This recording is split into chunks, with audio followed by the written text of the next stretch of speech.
In the peaceful village of Afonje, surrounded by dense forest and a winding river, lived a well-respected man named Adwile. He was known for his wisdom, generosity, and fairness. Adewale had two wives, Adedeo, his first wife, who was known for her gentle nature and nurturing spirit, and Abike, his second, who would later reveal her true nature. Adedeo was beloved in the village, and many came to her for advice and comfort. She had one daughter, Omawumi, who was as beautiful and kind-hearted as her mother. However, after giving birth to Omawumi, Adedeo could no longer bear children. This was a source of deep sorrow for her, especially in a community where having many children was seen as a blessing. For 9 years, Adedeo tried every remedy and visited many healers, but her hopes of having more children slowly faded. The pressure mounted on Adewale as his family, particularly his mother, Adewale, and his brothers began to insist that he take another wife. At first, Adewale refused. He loved Adedeo dearly and didn't want to bring any more women into his life. Yet the pressure from his family was relentless, especially from his mother, who was obsessed with the idea of more grandchildren. Finally, it was Adedeo herself who, out of love and duty, pleaded with her husband to take a second wife, believing it would bring peace to their household. Reluctantly, Adewale agreed and married Abike. Abike came from a wealthy family and was strikingly beautiful, but beneath her charm lay a heart filled with envy. Initially, she seemed respectful and even friendly towards Adedeo and Omawumi, but it didn't take long for her true colors to show. The moment Abike gave birth to her first child, a son named Adedeo, her attitude shifted dramatically. She became proud and distant, treating Adedeo with coldness. As time went on, Abike bore 3 more children, another son, Olakuno, and 2 daughters, Yetunde and Bisola. With her growing family, Abike's jealousy towards Adedeo and Omawumi intensified. She resented Omawumi's beauty and kindness, as her own daughters were neither as graceful nor as beloved. Abike's children, especially Yetunde and Bisola, inherited their mother's spiteful nature. They bullied Omawumi at every opportunity, teasing her about her clothes and her simple lifestyle.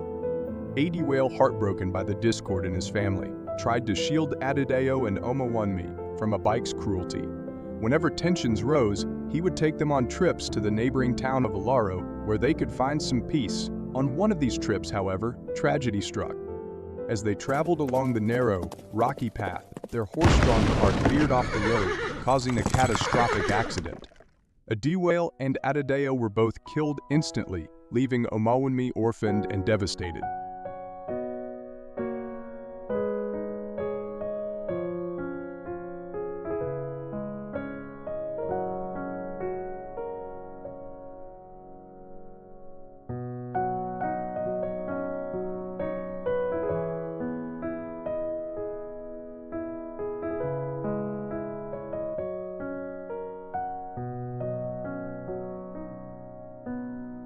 The village mourned the loss of Adewale and Adedeo.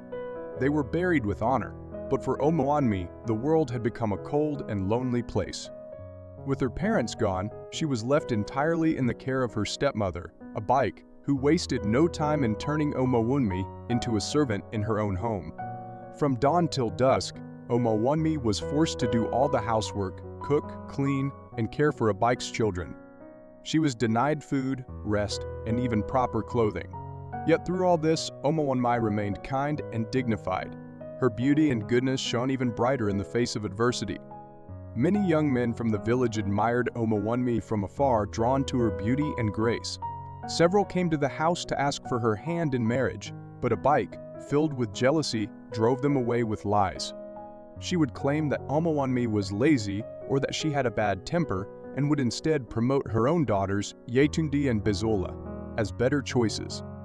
Omawumi, unaware of her stepmother's deceit, often wondered why her suitors never returned after their first visit. One afternoon, while fetching water from the river for Abike, Omawumi tripped on a loose stone and fell, spilling the water. She sat on the ground trying to gather her strength when a young man approached. His clothes were tattered, and he looked like a poor bread seller. The young man, Ajani, helped Omawumi to her feet and offered to refill her water jar. Though his appearance was humble, Omawumi was struck by his kindness. Ajani began to appear more frequently during Omawami's daily errands. He would walk with her to the river or the market, always offering to help and never asking for anything in return. Over time, they became friends, and Omawami found herself looking forward to seeing him. Unlike the other young men in the village, Ajani never flattered her or made grand promises. He simply listened, offering her comfort in small, thoughtful ways. Bike, noticing their growing friendship, was pleased. To her, Ajani was nothing more than a poor commoner, someone beneath Omawami's status. She encouraged their relationship, thinking that if Omawami married a poor man, it would be the ultimate humiliation. She had no idea that Ajani was carefully observing everything in the household, taking note of how Omawami was treated and how she responded with grace and dignity. A month later, a wealthy suitor from a nearby village arrived, asking for Omawami's hand in marriage. The young man was from a prominent family, and his arrival stirred excitement in the household. Omawami was hopeful, but a bike, determined to ruin her chances, devised a wicked plan. She instructed Omawami to prepare a meal for the suitor and his family, knowing full well that her cooking was exceptional. After Omawami had finished preparing the dishes with care, a bike secretly added an excessive amount of salt and pepper to the food. When the suitor and his family sat down to eat, they were horrified by the overly seasoned food. Feeling insulted, they stormed out of the house, leaving Omawami humiliated and heartbroken. She wept bitterly, believing she had ruined her only chance at happiness. But Ajani, who had heard about the incident, came to comfort her. "Don't cry," he told her. "I know this wasn't your fault. I've tasted your cooking many times, and it's always perfect. This was a bike's doing." Omawami was touched by Ajani's kindness and support. He was the only person who truly understood her struggles, and his words gave her the strength to move on. Ajani, having seen enough, decided it was time to reveal his true feelings. He asked a bike for permission to marry Omawami, expecting her to resist. But to his surprise, a bike laughed and gave her consent readily. "You can have her," she sneered. "She's not worth much anyway, especially to someone like you." Though saddened by her stepmother's cruelty, Omawami accepted Ajani's proposal. She didn't care about his lack of wealth. What mattered was his kind heart. "We can build a life together," she thought. "It doesn't matter if we are poor, as long as we have each other." The day of their wedding arrived, and it was a simple ceremony, much to the delight of a bike and her daughters, who mocked Omawami for her modest attire and the lack of grand festivities. Yet Omawami and Ajani didn't mind. They were happy to be together and didn't need the approval of others. After the wedding, Ajani took Omawami to his home. As they walked through the village, Omawami braced herself for the small rundown hut she had imagined. But to her astonishment, they arrived at a grand mansion surrounded by lush gardens and farmland. Servants rushed out to greet them, bowing deeply to Ajani. It was then that Ajani revealed his true identity. He was not a poor bread seller, but a wealthy landowner who had disguised himself to find a wife who loved him for who he was, not for his riches. Omawami was overwhelmed, not by the wealth, but by the fact that Ajani had chosen her despite everything she had endured. She marveled at how life had rewarded her patience and kindness. Together, they lived happily, using their wealth to help the less fortunate and earning the admiration of the entire village. Meanwhile, a bike and her children faced their own downfall. Ifedayo and Olakunle, who had grown into unruly and greedy young men, were arrested for theft and brought shame to the family. Ritundi and Bisola, despite their mother's efforts, failed to secure wealthy husbands. Both of their marriages ended in scandal as their arrogance and unfaithfulness drove their husbands away. One day, a grand festival was announced in Afanja to celebrate the victory of Ajani's ancestors over a neighboring kingdom. It was a 7-day event filled with music, dancing, and feasting. Villagers from far and wide were invited, including a bike. Seeing this as an opportunity to repair her family's fortunes, a bike urged Yedtund and Bisola to attend the festival in hopes of attracting wealthy suitors. She believed that the grandeur of the event, combined with their appearances, would help erase the shame that had followed them since their failed marriages. Both daughters dressed in their finest clothes, and a bike was determined to use the festival to secure a better future for her children. As they arrived at the festival, they were greeted by the lavish sights of dancers, musicians, and abundant food. The entire village had come together in celebration, and there was a palpable sense of joy in the air.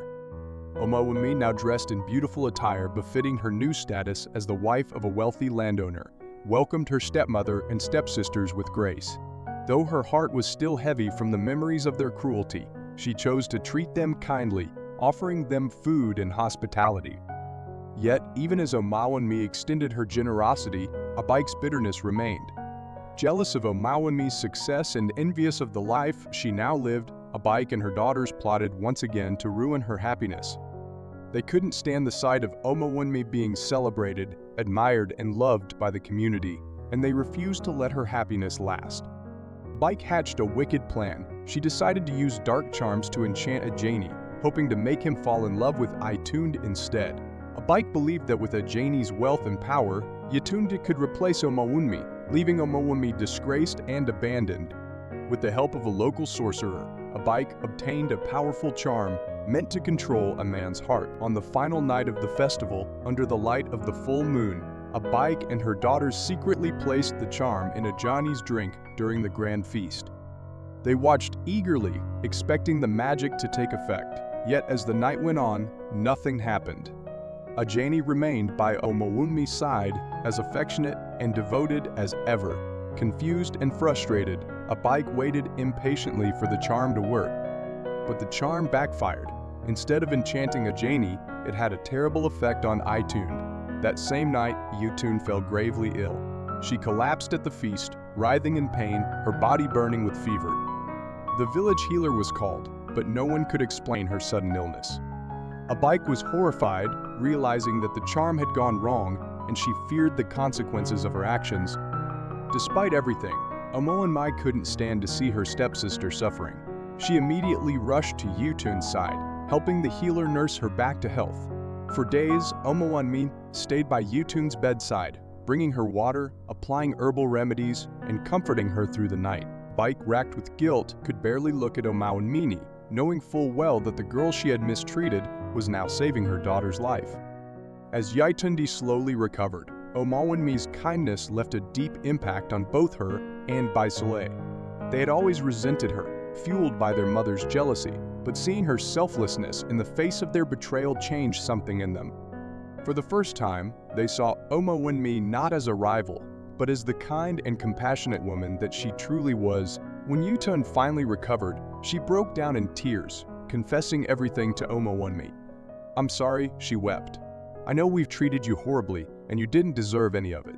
You've been nothing but kind to us, and I don't know how to make up for what we've done." Omawumi, moved by Yetunde's apology, forgave her stepsisters. "The past is behind us," she said gently. "What matters is that we move forward with love and understanding. I forgive you both." This act of forgiveness not only healed the rift between Omawumi and her stepsisters, but also lifted the heavy burden of resentment that had hung over the family for years. Abike, seeing how her daughters had been transformed by Omawumi's kindness, was left to reflect on her own actions. She realized that her envy and bitterness had brought nothing but misery to her and her children, and for the first time, she felt true remorse. Though it took time, Abike eventually came to Omawumi to seek forgiveness as well. "I was wrong," she admitted, her voice trembling with regret. "I let my jealousy poison our family, and I see now that it was my own heart that needed healing. Can you ever forgive me?" Omawumi, with the same grace that had guided her through all her trials, forgave Abike. "We can't change the past, but we can choose to make the future better. I forgive you, and I hope we can all find peace moving forward." With time, the family slowly began to rebuild their relationships. Though the scars of the past could not be completely erased, the strength of Omawumi's heart and her capacity for forgiveness had brought healing to them all. As for Omawumi and Ajani, they continued to live happily together, known not only for their wealth but for their generosity and kindness. They became beloved figures in the village, helping those in need and fostering a spirit of unity among their people. Ajani, forever grateful for Omawumi's love and unwavering strength, made sure that their home was always filled with joy and peace. In the end, it was not wealth or power that defined Omawumi's life, but her ability to endure hardship with grace, forgive those who had wronged her, and turn even the darkest situations into opportunities for healing and growth. The lessons of forgiveness, kindness, and resilience were passed down through generations, and a Mulunmai story became one that mothers told their daughters in the village of Afanja for years to come. It was a story not just of triumph over adversity, but of the power of the human heart to overcome hatred with love.